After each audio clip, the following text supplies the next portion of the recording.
DNC. I just think that these strikes are going to be more complicated going forward as opposed to less complicated, Dagan. Because one of the things that happens when you get a Republican president is the judges, for whatever reason, if you look through the pattern of history, they get tougher on the unions under Republican administrations versus not. Well, and interestingly, there was almost a SEPTA strike in Philadelphia right before the election, which would have been horrible for turnout for Democrats. And so, I remember that. Yeah, so actually you're seeing that labor unions are actually leveraging their power to strong-arm Democrats now, too, because they were leveraging the election as sort of a chip over the Democrats to say, hey, if you guys don't give us this deal, we're going to torpedo Hillary Clinton in Philadelphia.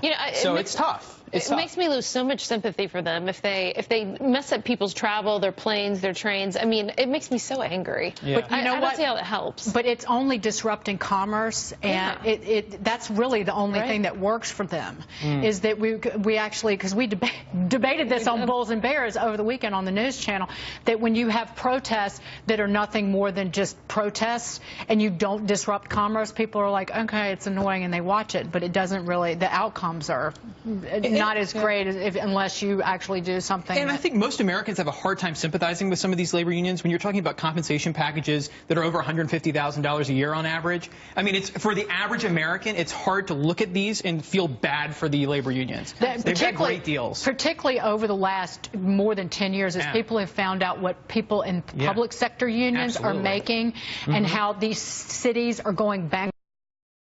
Because of, or on the verge of bankruptcy, because of the payout, these retirement packages and health care packages that these people This isn't science, it's math, right? I mean, this is, anyway, I understand why they do it, as you said, it makes a, makes a difference whenever they're disrupting commerce, but you're actually hurting the people that you're trying to help. And they don't care.